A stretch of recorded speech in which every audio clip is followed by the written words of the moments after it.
Let's talk a little bit about long-term IBS and my first colonoscopy.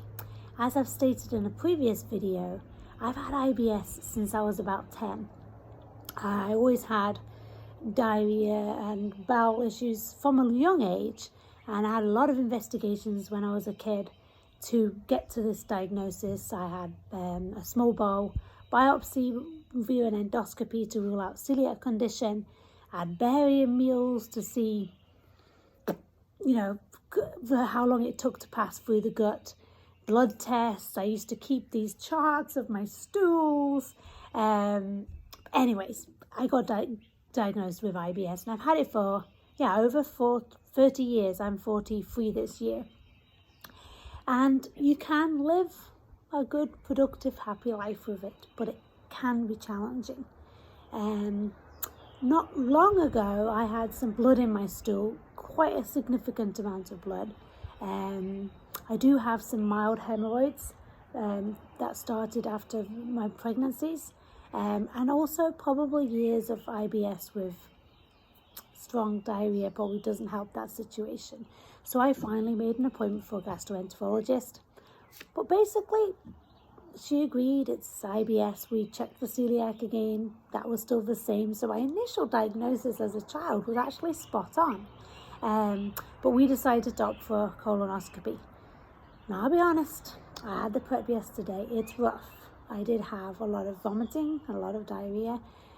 However, sometimes you just have to do these things because it's important to screen, and it's really important to screen if you do have blood in your stool, just to be safe that there's nothing serious going on.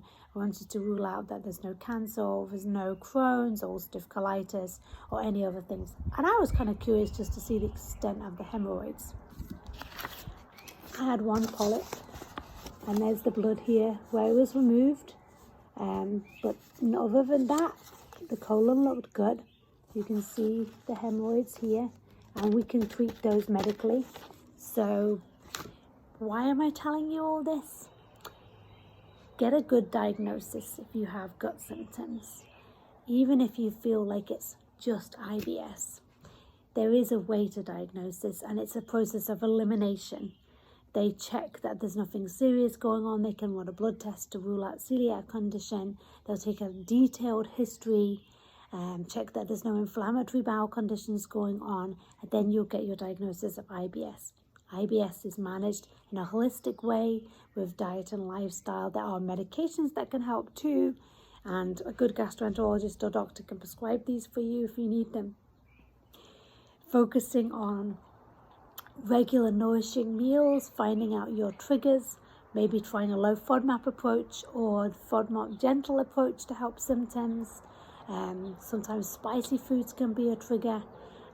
Getting a good night's sleep. Lots of mindfulness practices, because it's a disorder of the gut-brain interaction. It's a functional gut disorder. There's no inflammation in there, as you can see. It's just the way it contracts, distension, and there are hypersensitive nerve and endings too with folks with IBS. So get a good doctor. Have the guts to do investigations. There is hope, and there's a little bit about my story. I really understand this condition, so it really helps when I work with my clients because I get it.